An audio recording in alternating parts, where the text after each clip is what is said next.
Hey everyone, welcome back to the channel. Today we are going to talk about one of the most famous novels ever written, Great Expectations by Charles Dickens. Now, before you scroll away thinking, oh no, another boring old English novel, stop right there.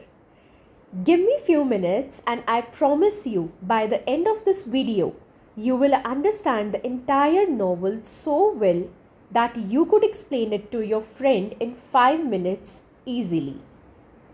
This story has everything: a poor orphan boy, a scary convict in a graveyard, a rich lady who never takes off her wedding dress, a girl trained to break hearts, and a secret that changes everything.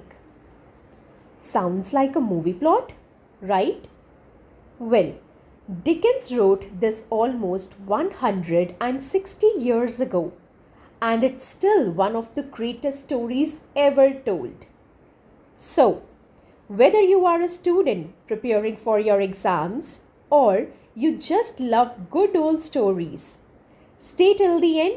Let's get into it.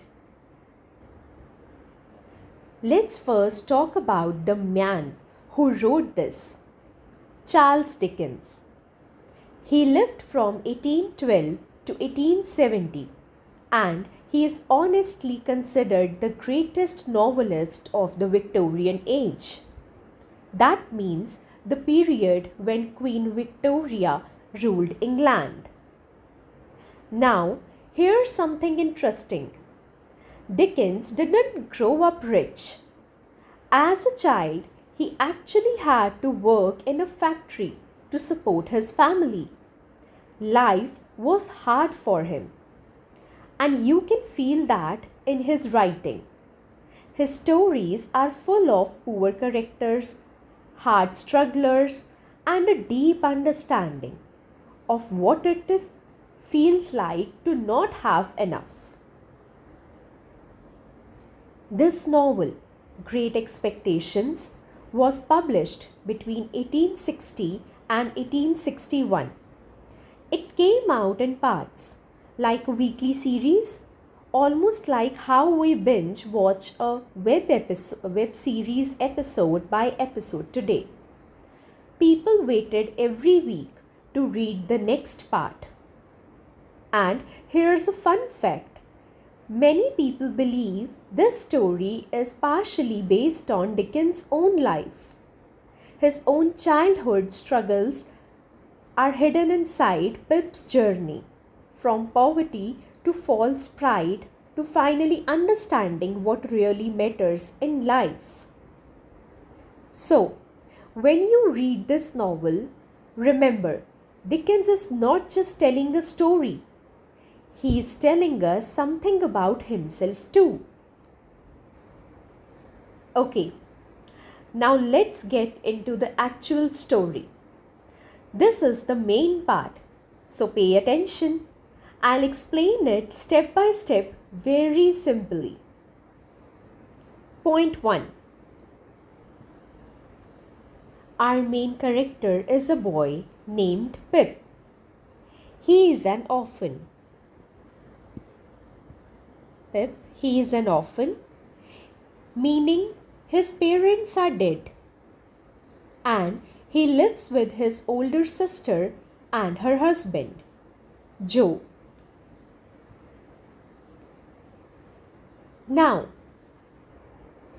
Joe is a blacksmith, a simple, kind, and hard-working man. He treats Pip almost like a friend, not just family. Joe is honestly one of the sweetest characters in this whole book. Remember that name, we will come back to him. Point number 2. One evening in the cold, misty marshes near his home, Pip is grabbed by a scary, escaped convict. This man is starving and desperate. He forces Pip to bring him food and a metal file to cut his chains. Pip is terrified, but he helps him anyway. This convict's name is Magwitch. Remember this name too. It's going to be very important later. Point 3. Sometime later, Pip is invited to a strange old mansion to play for a rich lady named Miss Havisham. This house is dark, dusty, and every clock in it is stopped at the exact same time. Miss Havisham herself is stuck in the past. She is still wearing her old wedding dress years and years later.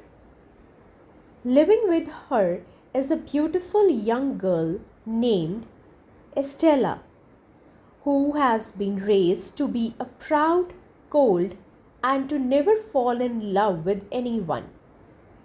Pip, of course, instantly falls for her. Now, point number 4. Years pass. Then, out of nowhere, a lawyer shows up and tells Pip something shocking. A mysterious person has given him a huge fortune. Pip is going to become rich. He is going to become what they call, in that era, a gentleman. Pip assumes, obviously, that this gift is from Miss Havisham, because who else would it be? Now, point number 5. So Pip moves to London to start his new fancy life. And here's where the story gets a little sad. Pip starts becoming proud. He starts feeling embarrassed about Joe, about his old home, about where he came from. He starts chasing a lifestyle that looks good on the outside but isn't really making him a better person. Point number 6. And then comes the big twist, the moment that changes everything. Pip finds out the truth about who has been secretly funding his whole rich lifestyle. It is not Miss Havisham, it is Magwitch, the convict from the marshes all those years ago. Pip helped a stranger once out of fear, but that one act of kindness came back to change his entire life. Point number 7. By the end of the story, Pip loses most of his fortune. But, and this is the real message of the book, he gains something far more valuable. He learns humility. He learns real love. He understands the true value of people like Joe, who never had money but always had a good heart. So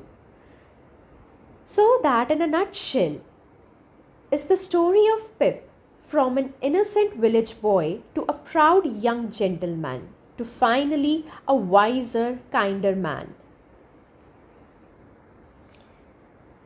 In this slide, now let's quickly meet the main people in this story, so everything is crystal clear.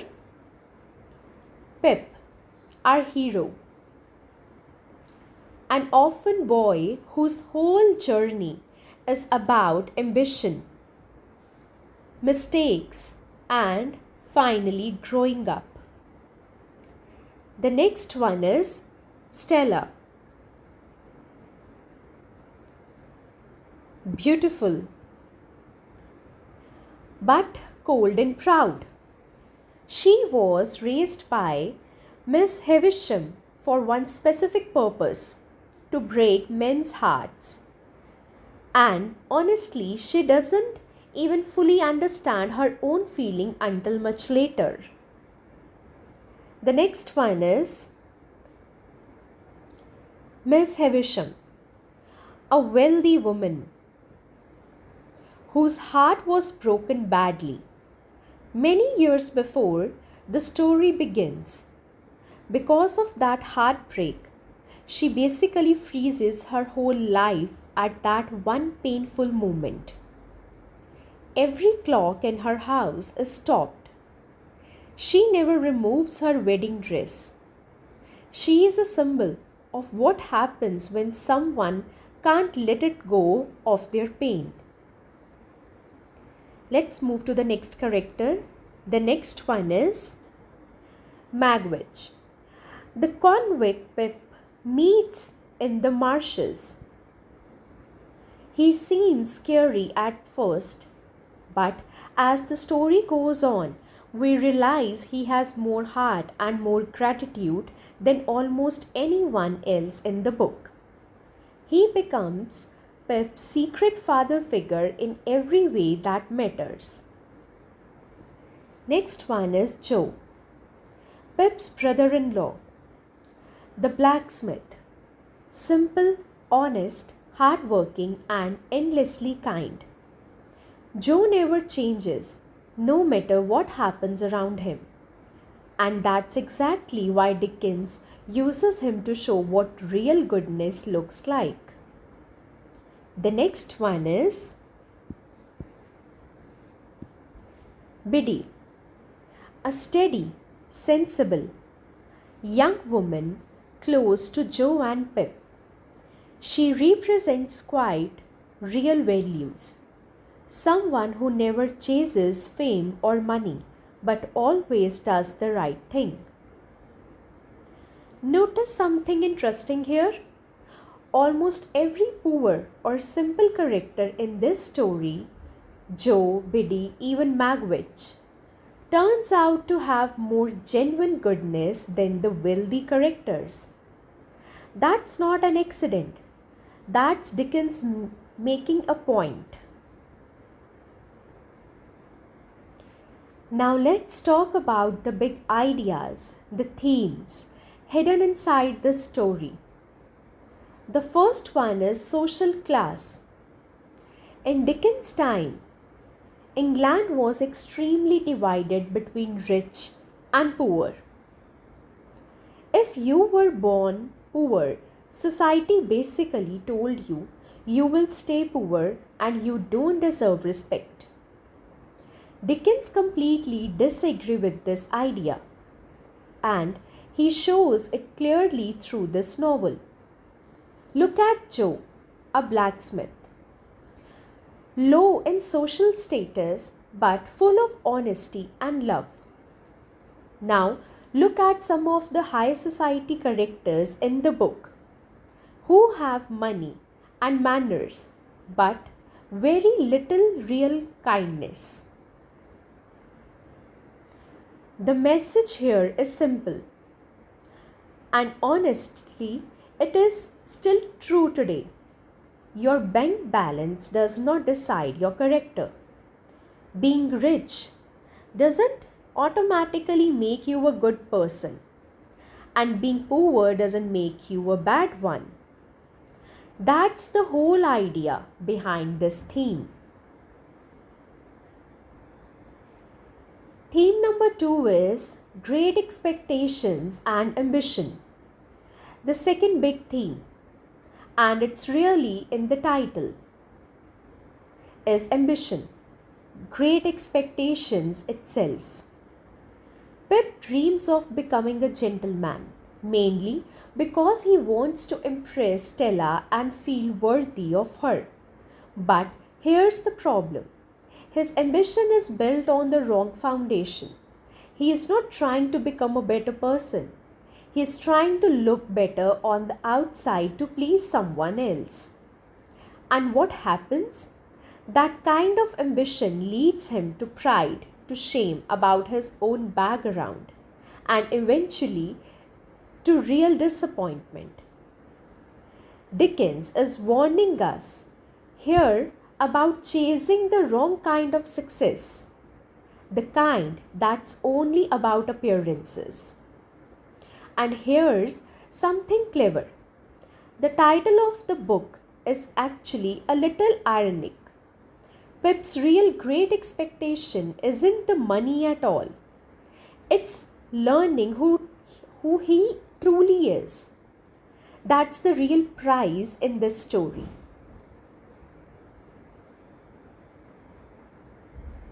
Theme number 3, Love and Redemption.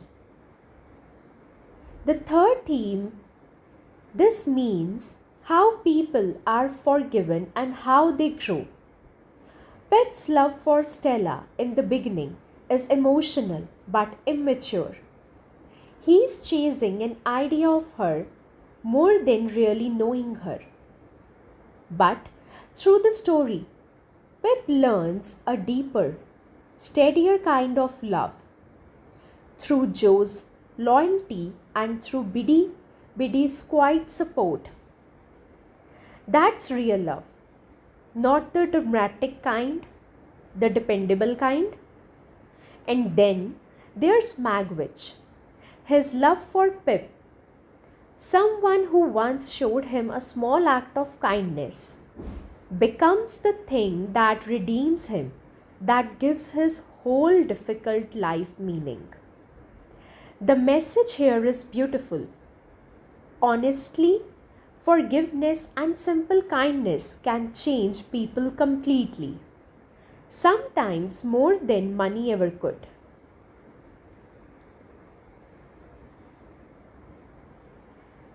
Now look at some symbols.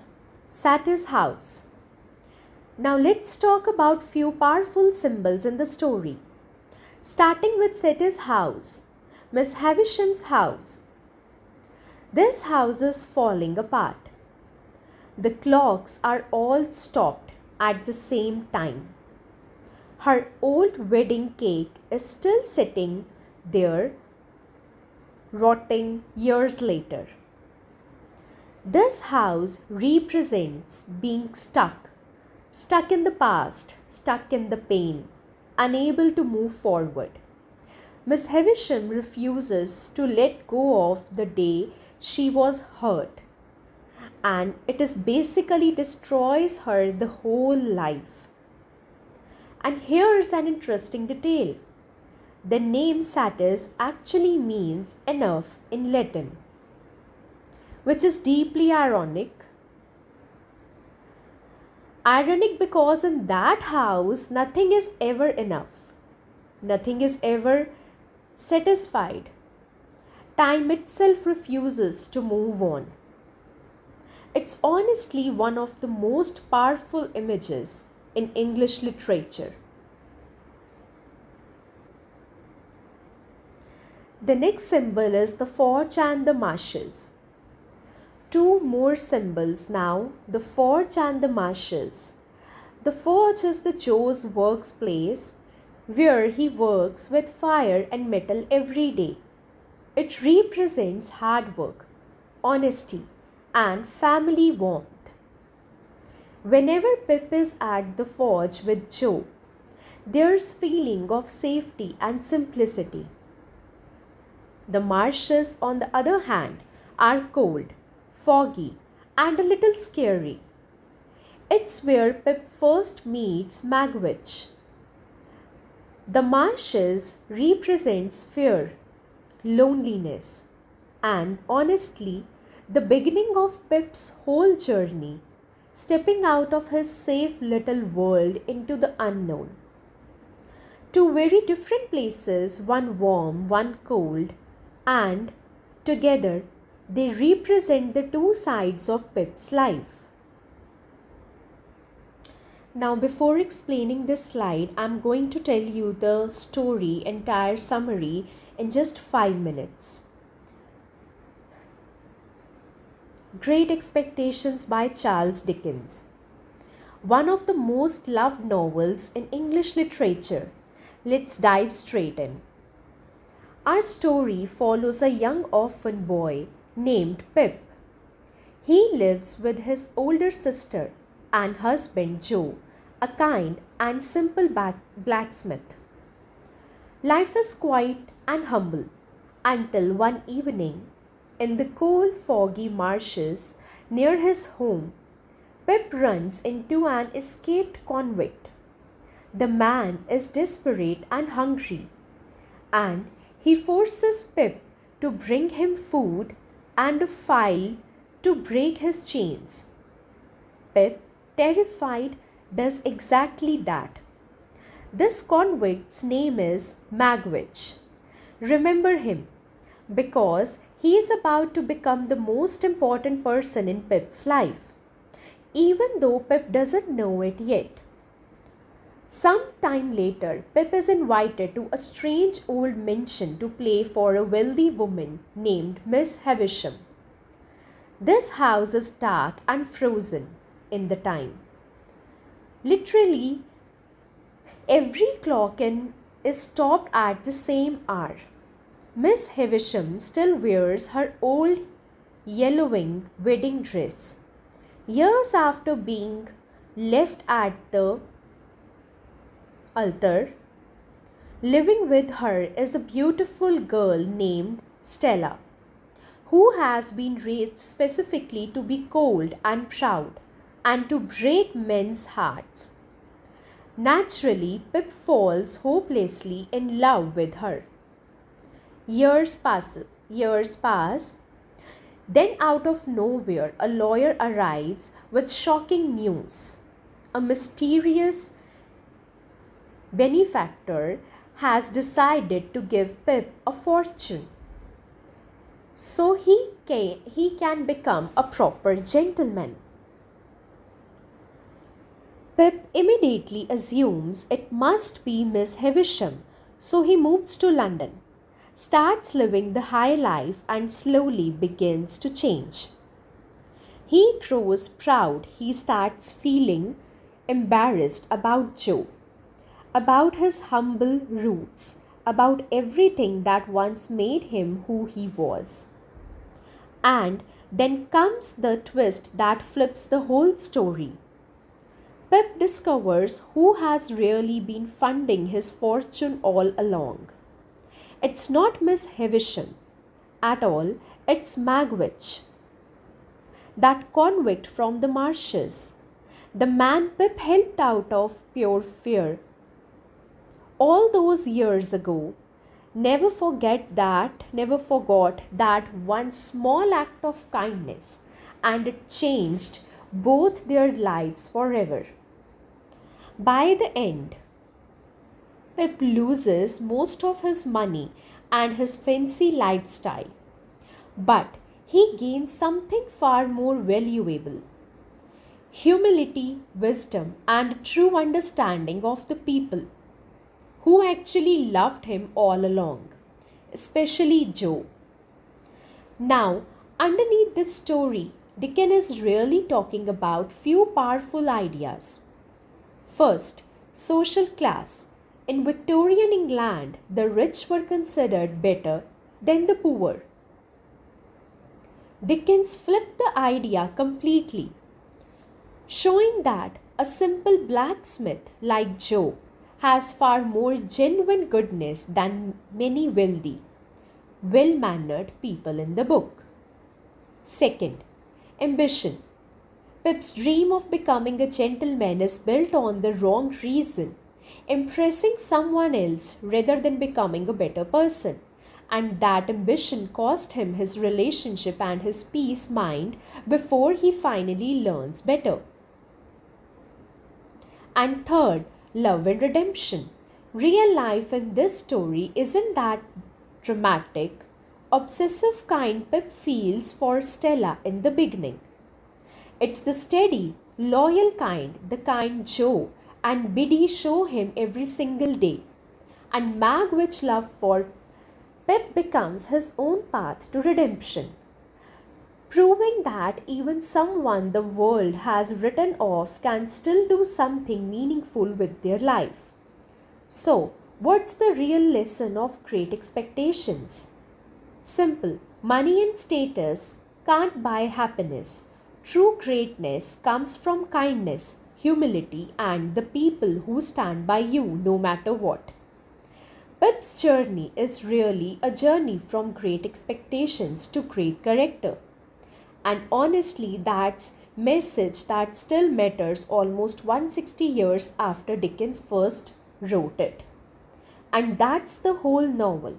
In 5 minutes, if this helped you, don't forget to see rest of the part.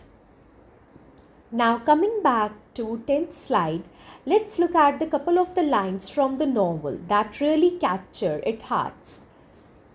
The first one is Pip talking about his feelings for Stella. I loved her against reason, against promise, against peace, against hope, against happiness, against all discouragement that could be. That's such a powerful line, right? It shows just how deeply and honestly, how helplessly Pip is in love with her, and even though he knows it isn't good for him. The second one is advice from Pip's friend, Herbert. Take nothing on its looks, takes everything on evidence. There's no better rule. This line is basically saying don't judge people or situation just by how they appear on the surface. Look at the actual proof, the actual truth, which honestly is great advice even today. Now, let's wrap this up. What is the lesson of the great expectation? Wealthy alone cannot buy happiness. True greatness comes from kindness and humility, not from your status or how much you have, and love, forgiveness, and gratitude. These are the things that actually make a life meaningful. Pep's whole journey from a poor boy to proud young gentleman to finally a humble, wise man, that journey is really the journey from great expectation to what I like to call great character. And honestly, that lesson worth remembering. Whether you are reading this novel for your exam or just for life, if this video helped you understand great expectation better, do like, share it with friend who needs it, and subscribe for more novels breakdown like this one. Thank you so much for watching, and I'll see you in the next video.